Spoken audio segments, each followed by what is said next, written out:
कक्षा 9 के गणित के कक्षा में आप सबका स्वागत है। हम आज सीखने जा रहे हैं अपरिमेय संख्याओं का भाग 2। प्रथम भाग हम लोग पिछले कक्षा में पढ़े थे। आज अपरिमेय संख्याओं के गुण के बारे में पढ़ेंगे और उसका सरलीकरण के बारे में भी पढ़ेंगे। अपरिमेय संख्याओं के गुण देखिए, अपरिमेय संख्याएं योग एवं गुणन के क्रम विनिमय, साहचर्य एवं बंटन नियमों को संतुष्ट करती हैं। अपरिमेय संख्याएं, जो अपरिमेय संख्याएं हैं उनका जोड़ेंगे तो क्रम विनिमय का नियम को संतुष्ट करती हैं। जैसे कि आप यहाँ पर एक ले सकते हैं उदाहरण से। जैसे मान लेते हैं कि √2 अपरिमेय संख्या है और √3 अपरिमेय संख्या है, तो √2 प्लस √3 जितना होगा उतना ही √3 प्लस √2 होगा। तो एक क्रम विनिमय नियम को संतुष्ट करता है। एक क्रम विनिमय नियम है, क्रम विनिमय नियम इसको संतुष्ट करता है। आप एक दूसरे उदाहरण से देख सकते हैं। एक पहला उदाहरण हुआ, दूसरा चलिए देखिए। √2 - 3 और ले लेते हैं -√2 -3। ये दो अपरिमेय संख्याएं हैं। इसको हम p/q के रूप में नहीं लिख सकते हैं, अपरिमेय संख्याएं हैं। तो ये चलिए कैसे हम इसको देखते हैं, जोड़ते हैं। पहले √2 - 3 प्लस -√2 - 3 बराबर √2 - 3 -√2 -3। तो ये देखिए प्लस √2 और -√2 कैंसिल हो गया। -3 - 3 = -6। अब इसको उल्टा लिखते हैं इस तरह से, -√2 - 3 प्लस √2 - 3। तो -√2 और प्लस √2 कैंसिल हो गया, = आया -6 से। तो यहाँ देखिए ये अगर a समझते हैं, a + b = -6 और b + a -6, यानी कि इस रूल को फॉलो कर रहा है। a + b बराबर b + a नियम का फॉलो कर रहा है, इसलिए क्रम विनिमय नियम को संतुष्ट करता है। अपरिमेय संख्याएं करते हैं। उसी तरह साहचर्य नियम को भी संतुष्ट करते हैं और बंटन नियम को भी संतुष्ट करते हैं। इसको दिमाग में रखना है क्योंकि हम लोग सरलीकरण सीखेंगे। तो ये गुण नंबर 1 था। चलिए गुण नंबर 2, गुणधर्म 2 हम लोग देखते हैं।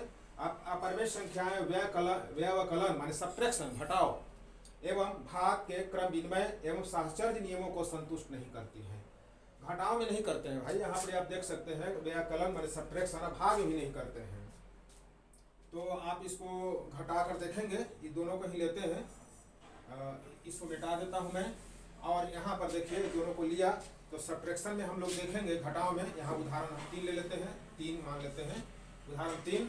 अब इसको घटाना है घटाव में, तो देखिए घटाव में यहाँ पर माइनस का चिन्ह हो जाएगा। ये माइनस का चिन्ह दे दिए। तो यहाँ पर अब क्योंकि ब्रैकेट जब हटेगा तो भीतर का चिन्ह बदल जाएगा, यानी कि कोष्ठ के बाईं ओर माइनस चिन्ह है तो अंदर का चिन्ह बदल जाएगा, इसलिए प्लस हो गया, ये प्लस हो गया। और यहाँ पर देखिए कितना आता है, इसको हम फिर से लिख दे रहे हैं, कंफ्यूजन नहीं हो। = देखिए √2 - 3 प्लस √2 प्लस 3 = सरल जब करेंगे तो -3 और प्लस 3 कैंसिल हो गया। और यहाँ एक √2 है, एक √2 है, दोनों को जोड़ना है तो 2√2 हो गया। अब इसको हम इस संख्या में से दूसरी संख्या में से पहली संख्या को घटाएंगे ऐसे। अब इस तरह से करते हैं, -√2 - 3 ब्रैकेट के बाहर फिर -√2 - 3 ब्रैकेट हटा के सरल करेंगे। -√2 - 3 -√2 प्लस 3। तो यहाँ -3 और प्लस 3 कैंसिल हो गया। -√2 और -√2 -2√2। तो यहाँ देखिए पहली संख्या से दूसरी संख्या को जब घटाए तो 2√2 आया और दूसरी संख्या से पहली संख्या को जब घटाए हम तो -2√2 आया। दोनों बराबर नहीं है, ये पॉजिटिव नंबर है, ये निगेटिव नंबर है, इसलिए व्यवकलन यानी सब्ट्रैक्शन को संतुष्ट, क्रम विनिमय के नियम को संतुष्ट नहीं करता है। इसी तरह साहचर्य नियम को भी संतुष्ट नहीं करेगा। तो हम लोग ये गुणधर्म 2 था। अब चलते हैं जो इम्पोर्टेंट है आपके लिए एग्जाम के ख्याल से, वो जो इम्पोर्टेंट है उसे आप समझिए। तीसरा नंबर गुण जो बहुत जरूरी है आपके लिए, वो अपरिमेय संख्याओं के योग, अंतर, गुणन एवं भागफल हमेशा अपरिमेय नहीं होते हैं। अब दो अपरिमेय संख्या को जोड़ेंगे तो क्या अपरिमेय ही होगा? नहीं, हो सकता है लेकिन हमेशा नहीं होगा। उसी तरह अंतर माने घटाव भी, दो अपरिमेय संख्याओं का घटाव जरूरी नहीं है कि अपरिमेय ही होगा, या भाग देंगे तो अपरिमेय ही होगा, ऐसा कोई जरूरी नहीं है। अब जैसे मान लेते हैं कि हम 2 संख्या लेते हैं, चलिए 2 संख्या के उदाहरण लेते हैं। गुणधर्म 3 के लिए, चलिए 3 के लिए 2 अपरिमेय संख्या ले रहे हैं। 2 अपरिमेय संख्याएं हम यहाँ पर लेते हैं। चलिए √3 और -4 एक ले लिए, और दूसरा ले लेते हैं -√3 और -4, चाहे आप दूसरा -5 लीजिए। अभी दोनों को हम जोड़ते हैं। देखिए दोनों का जोड़, दोनों का योग, दोनों का योग देखिए √3 -4 प्लस -√3 -5 इक्वल टू √3 -4 -√3 -5। कितना आ गया? √3 प्लस √3 है, -√3 कैंसिल, -4 -5 -9। तो ये अपरिमेय नहीं है, परिमेय है, ये परिमेय है। तो देख लिए ये √3 -4 अपरिमेय संख्या है, -√3 -5 भी अपरिमेय संख्या है। दोनों का जोड़ लेकिन अपरिमेय नहीं आया। उसी तरह घटाव भी जरूरी नहीं है कि अपरिमेय ही आएगा, ऐसी कोई बात नहीं है। तो एक पहला उदाहरण था। चलिए दूसरा एक और ले लेते हैं। दूसरा नंबर हम लेते हैं 2 अपरिमेय संख्या, जिसको घटा कर देखेंगे कि योग आता है कि नहीं। चलिए इसी को लेते हैं √3 -4, और हम लोग ले लेते हैं √3 + 5। ये देखिए 2 अपरिमेय संख्याएं हैं। अब इसको घटाएंगे तो इस तरह लिखेंगे, चूंकि √3 -4 माइनस ब्रैकेट दे दें √3 + 5 इक्वल टू √3 -4 माइनस √3 -5। तो प्लस √3 -√3 देखिए कैंसिल हो गया, इक्वल टू -9 आया, -4 -5 -9 है। ये भी अपरिमेय नहीं है, परिमेय है। ये परिमेय है।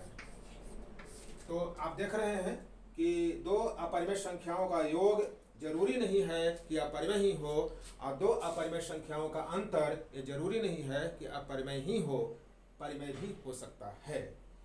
उसी तरह भाग भी हमेशा जरूरी नहीं है कि अपरिमेय ही होगा, भाग भी जरूरी नहीं है कि अपरिमेय ही होगा। भाग के लिए चले हम लोग अगला एग्जाम्पल लेते हैं। ये भाग के लिए कि देख लीजिए 2 संख्या ले लेते हैं। एक ले लिए 2√3 और ये ले लिए 3√3। तो ये 2 अपरिमेय संख्याएं हैं। इसका भाग अगर करते हैं, चूंकि देखिए 2√3 बटा 3√3, तो √3, क्योंकि 2√3 मतलब क्या होता है 2 गुना √3, याद रखें। 3√3 मतलब होता है 3 गुना √3, तो √3 तो कैंसिल हो गया। ये 2/3 ये परिमेय है, ये परिमेय है। तो इस तरह देख रहे हैं कि 2 अपरिमेय संख्याओं का भाग जरूरी नहीं है कि अपरिमेय ही हो, परिमेय भी हो सकता है। अपरिमेय तो हो सकता है, अपरिमेय देख लीजिए। अगर दूसरा एक उदाहरण लेते हैं हम, ये पहला नंबर और दूसरा नंबर अगर उदाहरण लेते हैं 2√3 ले लिया, और एक ले लिए हम एक और लेते हैं 3√2 ले लेते हैं।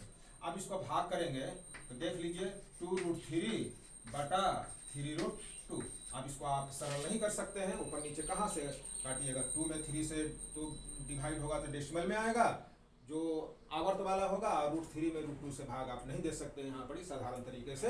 तो यहाँ देखिए ये अपरिमेय संख्या है, अपरिमेय, ये अपरिमेय संख्या है। तो आप देख लिए कि जरूरी नहीं है कि भाग अपरिमेय ही हो, ये था गुणधर्म।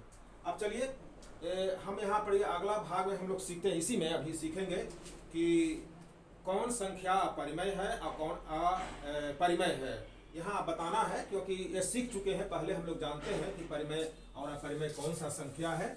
तो अपरिमेय के बारे में पिछले क्लास में भी हम लोग सीखे थे। अब यहाँ पर कुछ हम उदाहरण दे रहे हैं, जो आपके किताब का उदाहरण है, उसी को हम समझाते हैं एक एक करके, और आपको बताना है कि वो परिमेय है कि अपरिमेय है।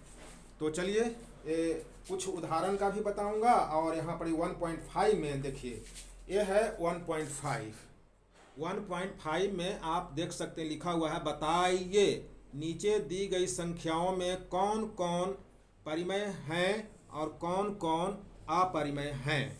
तो यहाँ पर मैं लिख देता हूँ बोर्ड पर, एक्सरसाइज 1.5 का प्रश्न संख्या 1 का 1 बताना है 2 - √5 परिमेय है कि अपरिमेय है। आप देख लीजिए 2 - √5 है, इसको p/q के रूप में नहीं लिख सकते हैं, तो ये अपरिमेय है। क्या है? अपरिमेय, अपरिमेय संख्या है। उसी तरह सेकंड में चलिए, है इस तरह से ब्रैकेट 3 प्लस √23 ब्रैकेट बंद माइनस √23। अब इसको ये क्या है, परिमेय है कि अपरिमेय है?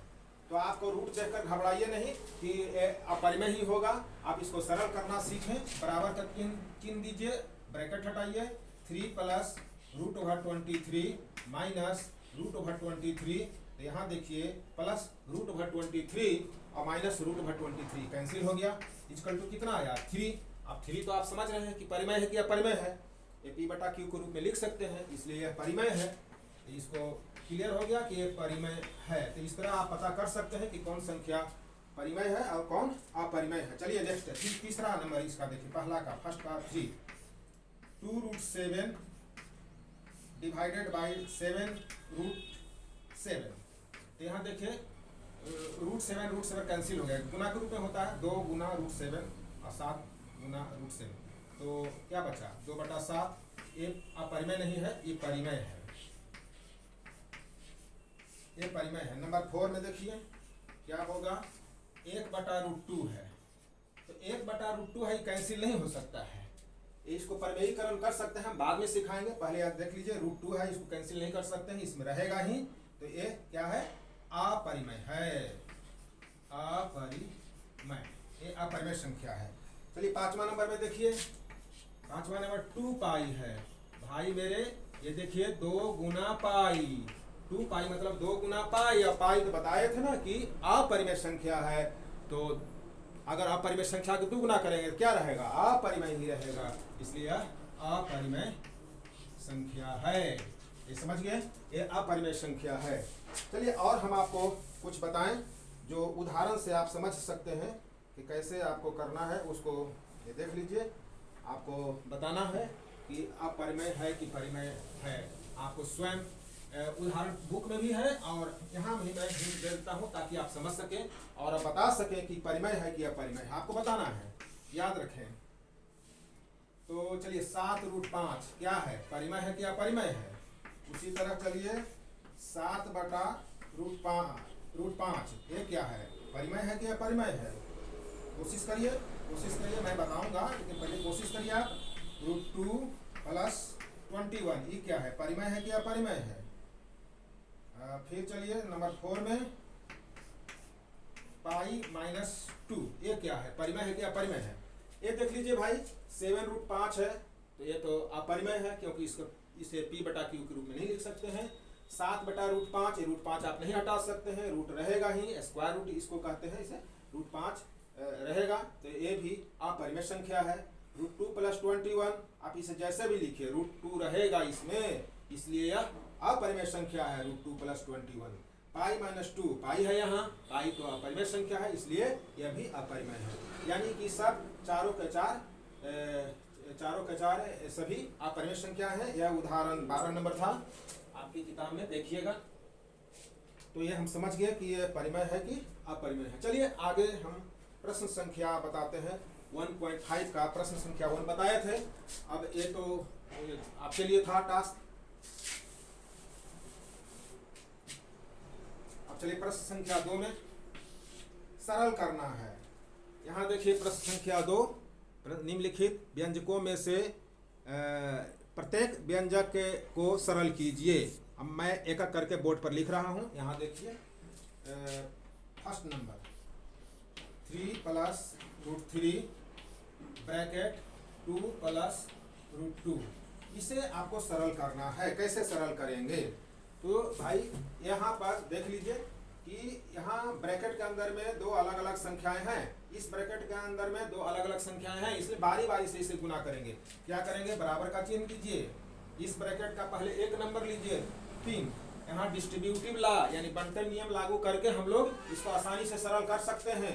3 आई पूरे से इसमें गुना कर दीजिए। ऐसे ब्रैकेट में लिखिए 2 प्लस √2, इस तरह से देखिए पहला नंबर 3 प्लस √3 मानी इस पहला ब्रैकेट का पहला नंबर लिए 3 पहली संख्या, आई इस पूरे ब्रैकेट को यहाँ लिख दिए उसके बगल में। फिर प्लस जो बीच में चिन्ह है यहाँ पहला ब्रैकेट में प्लस का चिन्ह, अगर माइनस का चिन्ह यहाँ रहता, यहाँ देखिए यहाँ माइनस का चिन्ह रहता तो यहाँ माइनस देते, यहाँ प्लस का चिन्ह है तो प्लस दिए हैं, तो यहाँ प्लस है तो प्लस ही दिए। आप ये दूसरी संख्या लिखिए √3 और फिर ब्रैकेट ऐसे दे दीजिए 2 प्लस √2। इस तरह से दोनों में बारी बारी से बंटन नियम जैसा गुना हो गया। देखिए फिर बराबर, अब क्योंकि ब्रैकेट के बाहर में 3 है, अब इससे 3 बंटन नियम से जैसा गुना करते हैं 3 से दोनों में गुना कर लीजिए। 3 से 2 में करिए कितना आएगा? 3 दूनी 6 प्लस प्लस का चिन्ह जो है सो 3 √2, ये रूट के अंदर है इसलिए इस 3 रूट के बाहर है 3, तो इस 3 से इस √2 में अलग से गुना नहीं कर सकते हैं, चुपचाप ऐसे लिख देंगे 3 और √2 इस तरह लिख देंगे। यानी कि कह सकते हैं 3 को √2, 3 माने 3 × √2 इस तरह लिखेंगे, क्योंकि गुना ऐसे सीधे नहीं कर सकते, ही दशमलव में आ जाएगा। प्लस 3 परिमेय संख्या है और √2 अपरिमेय, इसलिए गुना इसको नहीं कर सकते। √3 से 2 में करेंगे तो यहाँ भी हो जाएगा 2 √3 प्लस √3 से √2 में करेंगे तो √3 से √2 में करेंगे। देखिए √3 ये भी रूट के अंदर है, ये भी √2 के अंदर है, तो क्या हो जाएगा? √6 3 दूनी 6 इस तरह से। तो ये आंसर हो चुका, क्योंकि आप इस 6 को √6 से नहीं जोड़ सकते हैं। 3 √2 है 2 √3 है, जैसा है वैसा ही ये आंसर आपका सरल हो गया। तो ये प्रश्न संख्या 2 का पहला था। अब चलिए प्रश्न संख्या 2 का दूसरा प्रश्न। यहाँ देखिए 3 प्लस √3 ब्रैकेट बंद, फिर ब्रैकेट ओपन करिए 3 माइनस √3। यहाँ देखिए ये भी जैसे मैं इस तरीके से किया हूँ उस तरीके से आप इसको करेंगे तो आंसर आएगा। लेकिन यहाँ पर एक हम सर्वसमीका का प्रयोग करेंगे, जो यह फॉर्मूला है a प्लस बी गुना a माइनस बी बराबर a² माइनस b²। इसे हम प्रयोग करेंगे। बहुत आसान रहेगा, क्योंकि इस ब्रैकेट में दो संख्याएं जो हैं वो यहाँ भी दो संख्याएं वही सम है, लेकिन a प्लस बी गुना a माइनस बी के रूप में है। तो इसे हम उस पर करेंगे तो इस तरह लिखिए 3² माइनस √3 का होल स्क्वायर बराबर 3 का स्क्वायर मतलब क्या हुआ? 3 × 9 और √3 का स्क्वायर √3 का स्क्वायर, ये स्क्वायर रूट है। वर्ग भी देखिए वर्गमूल निकालना है और वर्ग भी करना है, तो फिर वही संख्याएं आ जाएगी, यानी 3 बराबर 6। ये आंसर आ गया आपका 6। अगर इस विधि से जैसे पहला में हम बनाए थे, पहली विधि से हम अगर बनाएंगे ये भी 6 ही आएगा। और यहाँ पर देखिए याद रखिए हमेशा इसको कि √a का होल स्क्वायर करेंगे तो a ही आएगा, चाहे √a² रहेगा ये भी a ही आएगा। ये दोनों को आप अच्छी तरह से याद रखेंगे, ये प्रयोग करने में सुविधा रहेगी। ये प्रश्न संख्या था 2। अब चलिए प्रश्न संख्या 3 को हम लोग प्रयोग हल करते हैं। मिटा दे इसे चलिए प्रश्न संख्या 3 को हल करते हैं। ये चलिए प्रश्न संख्या 3। प्रश्न संख्या 3 ऐसा है √5 प्लस √2 का होल स्क्वायर। यहाँ पर देखिए √5 प्लस √2 का होल स्क्वायर है।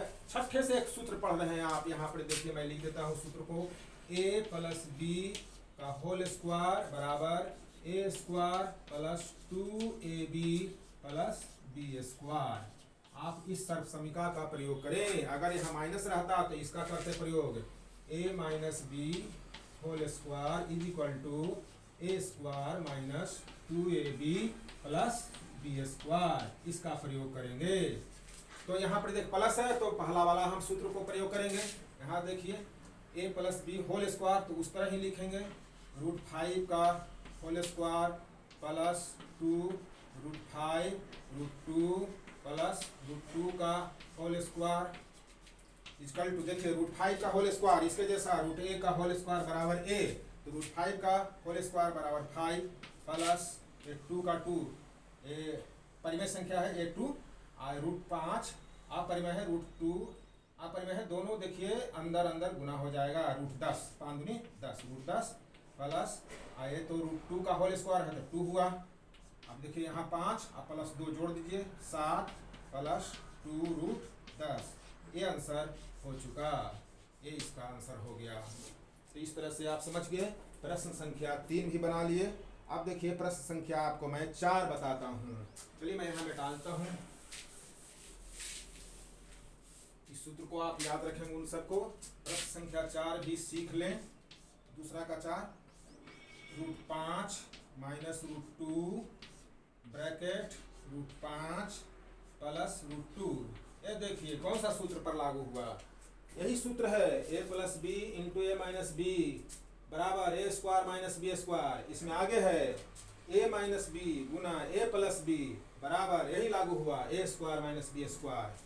तो यहाँ पर उसी तरह लागू कर दीजिए, √5 का होल स्क्वायर माइनस √2 का whole square equal to 5 minus 2 बराबर 3, ये यहाँ पर आंसर हो गया। तो अगले प्रश्न अब आगे हम लोग अगले कक्षा में, ये वीडियो बहुत लंबा हो जाएगा। धन्यवाद।